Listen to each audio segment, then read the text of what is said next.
Isn't it interesting how we view things so differently? One person might have one thought, and another person has a different thought on it. Opinions, the things that built up this country for years. Because if we didn't have opinions, we wouldn't have our different political factions. We wouldn't have our different ideas or the inventions that we ended up with. If we didn't have opinions, you wouldn't have your iPhone that costs $1,600. So, how is it then that even on concepts that seem pretty divisive, or that we've already seemed to make decisions on, people still have different opinions, different viewpoints? Well, we're going to take a look at that today.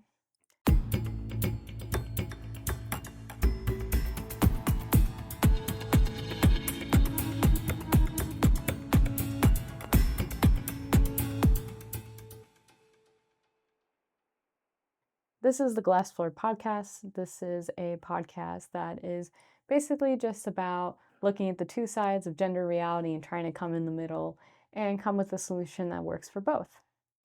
This show is sponsored by NCFM, the National Coalition for Men, which was founded in 1977. They are an organization that are dedicated to fighting discrimination and stereotypes against boys, men, and the families that love them.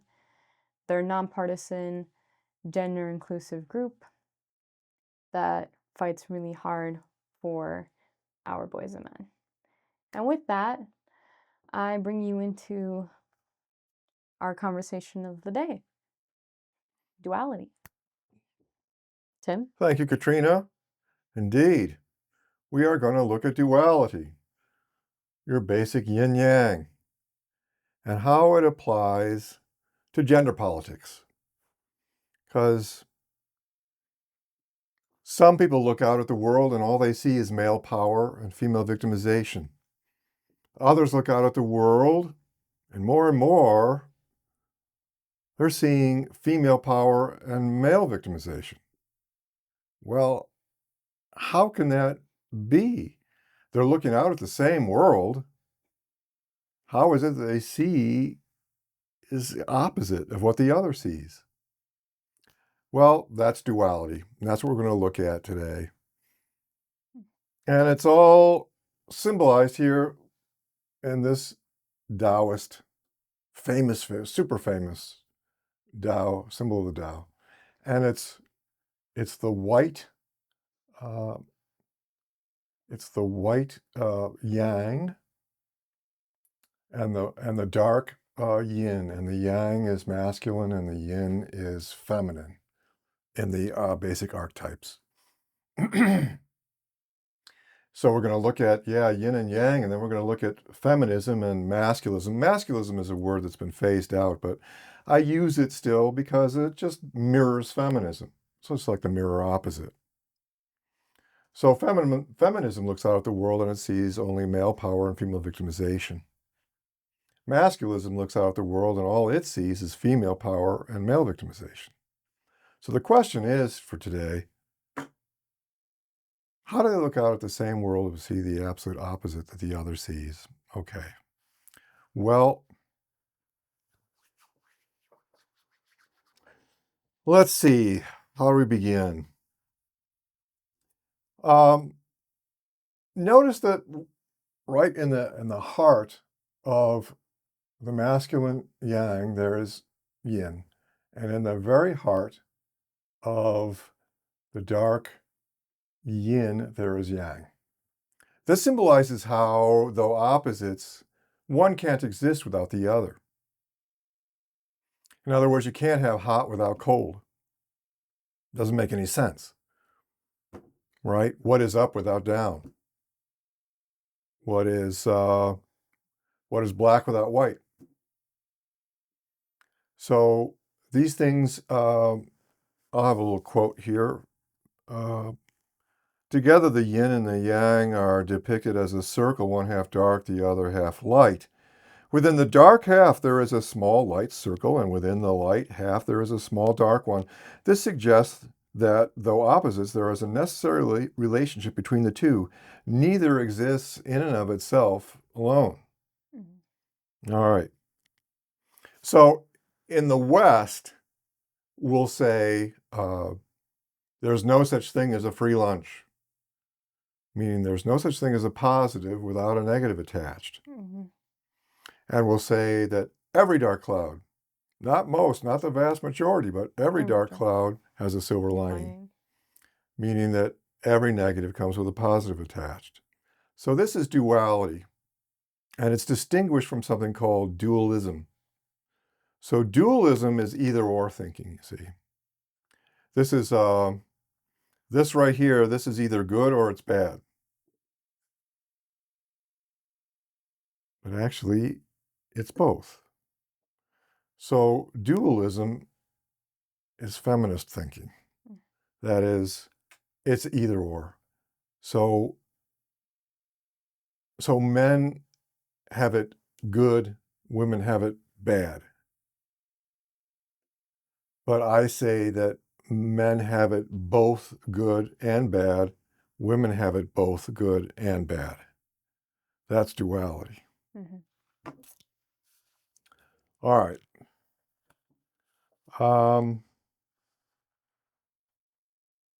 So let's look at a specific example of this duality in action. So feminism looks at men going off to work and bringing home the bacon as in terms of economic power. And it's true. The man goes off to work and he's the one who's making the money and he's paying for things. And he can sort of claim, this is my house. Mm-hmm. I paid for this house, you see. And that has always been a source of power for husbands. Mm-hmm. Granted. Now, the thing is about dualities, it all flips around. You can take that same thing and flip it to the opposite. So now we can look at how men are granted less innate value as lovers, as spouses, and as parents. And therefore, the man feels an obligation to compensate, to earn his family's love. And the great irony for him, the catch-22, as it were, is every hour that he devotes to earning his family's love leaves him with one fewer hour in which to be with his family's love. And also, in some ways, you could say some of them see it as their purpose to provide for the family. So, in not bringing home the money, they're losing that sense of purpose. That's right. Yeah. So it's kind of why back in the past, anyway, men kind of insisted on being the ones that were the providers, right? Mm-hmm. That was our role. And I suspect that men of the past, back in the 50s, they didn't really see themselves as having that much innate value. They didn't see themselves as having beauty or a sex appeal, really. And they didn't see themselves as equals in parenting. So I think there was a deep insecurity in men, like, if I don't bring home money, what good am I? She'll just leave me. She won't stay with me. So I think that's a part of it. But also this going off to work and earning the family's love, you see, another big irony is that one day this can be used in a court of law to show that he's a secondary parent because he doesn't know.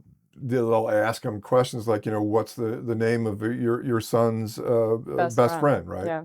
And he maybe doesn't know. Who's the name of his teacher? Right. So wow. I mean, that's look at it from his point of view. What kind of a deal is this? So he doesn't, not only is he paying for all this, but he doesn't get to really be deep in it. And many fathers, their biggest regret is they don't have as much time as they would like with the children. And they're not as close as they would like to be. And this has shifted, everything's shifted. But I'm looking kind of more at the traditional, as feminism does. I mean, feminism never lets you forget anything that happened, in the past. So I'd also say what's interesting in that too is so in opposite situation, men complain in their own time. some working women nowadays Yeah. who, and that's not saying you can't work. I have a job too. You can't But work. You right there. You can't work. oh my god. But there are some working women who complain about not having enough time with their children, or some people have been bringing up men who turn to stay-at-home dads. They sometimes run into the controversy that the wife starts feeling replaced because she's not exercising her maternal instinct Yeah, I while he's getting mean, time with the kids. right. Not all women have this maternal instinct. Like every other characteristic, it's different for different people. But many, many, many, many women do have a maternal instinct. And if their child wakes in the middle of the night and cries out for daddy instead of mommy, that's a real knife in the gut for many, many women. Hmm. Right. So anyway, this is how there can be a balanced system between men and women. You're not going to want to hear that, I know, but there can be a balance that can actually balance, right? And yet we perceive that it's horrendously imbalanced. If we look at gender reality as it plays out along the love axis, then it's men that are screwed in everything. And it's like this. Women get the empathy, women get uh, the Mother's Day cards, women, Sympathy. yeah. Yeah. And if we look at how gender reality plays out along the respect axis, It sort of then flips it's like around. this. And then feminism makes sense, you see. So so that's what this is all about for me. That's why I bring up this whole duality principle. It's an important tool in understanding how the sexes can look out at the same world, but see the exact opposite of what the other sees. Mhm. I would say to that point, maybe also understanding duality will help them more understand where to meet in the middle. Yeah. As they see each other's point of view. I mean, that's Mm-hmm. the key. It's about listening. It's about, Trying to understand it. yeah, yeah. Even if it's not my experience, it's just your experience. I can still try to put myself in your shoes. I won't walk very well, but I can put myself in your shoes and try to feel what you feel and understand what you feel. It will be imperfect, of Mm-hmm. course, but I can at least try to understand the world as you see it. And obviously a topic for another time, but that has its imperfections as well, as we've seen. Because they like to brag that they're like, oh, we're inclusive and this and that, and we just want people to understand. And it's like, first of all, nobody's going to fully understand your experience. You're all different people. Yeah, Secondly, though, you have to listen to both sides to really I know. understand. And do we have both sides? I don't think so. Not really. You know, in the realms of gender complaint and conflict, gender activism and advocacy, gender ideology, gender issues, gender studies, gender politics, gender anything. There is feminism on the one hand, and on the other hand, there is pretty much nothing still, Mm-hmm. at least sort of officially anyway. When you're talking about what I call the sort of Time magazine version of gender reality, the CNN, NPR sort of outlook. Mm-hmm. There's really just only feminism. There is no masculism. There is no male perspective. And so we get one half of the duality. We get the male power, female victimization half of the duality. Actually, it's true we do, but there's a movie I was thinking about, and it came to my mind the minute I saw the yin and yang symbol. If I can take this Sure. real quickly. Um, this is gonna sound a little silly, but when they came out with Mulan, a couple years later, they came out with a movie called Mulan 2. And in the movie, she is engaged to Shang, who is the man she fell in love with in the first movie. Uh-huh. What's interesting is they end up with a yin and yang necklace. Each of them has each half of it. So I believe if I remember right, she had yin and he had yang. Um, and so each of them has each half, and throughout the movie, Now, to be fair, the dragon does try to mess with their relationship, so I guess that is an unfair parallel in some ways, but Mushu. But because of the things he's trying to cause, they actually do start getting into some arguments that actually Mushu didn't cause. That's sort of funny. Um, what happened is the storyline goes like this. They're supposed to be escorting 3 princesses to, um, another royal family to get married. Mhm. Mulan being more feminine, even though she's shown as, like, a rough character and stuff, Hmm. because in the Like, first you mean movie. like Tom girl sort of thing or Yeah, what? Tomboy, tomboy, Tom yeah. girl. Um, she sees that the princesses are in love, she's emotional, she feels love, she knows what it's like, and they start falling in love with the men they brought along for escorts, which are their friends, so she starts letting them do their thing, and, Shane gets upset with her because he's like, "No, we have a job, we have rules. They're supposed to be this place, marry this person. There should be no messing with this. Feelings should not be involved." Ah, So you sort of see this argument uh-huh, that's happening from 2 sides, the female and male perspective. uh, Um,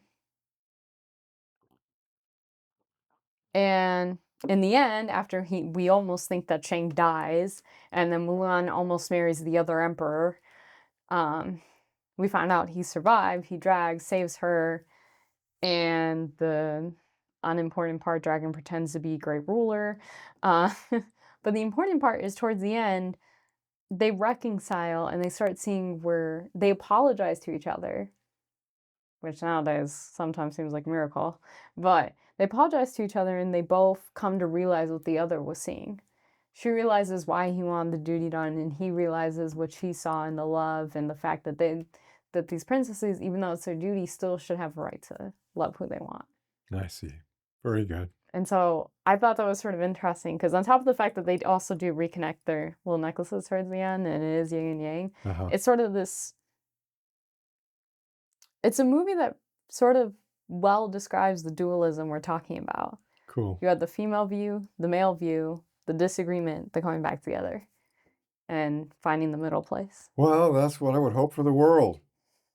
I would hope that we someday synthesize together feminism and masculism into what I call gender equalism. I believe that creates a pathway forward. Mm.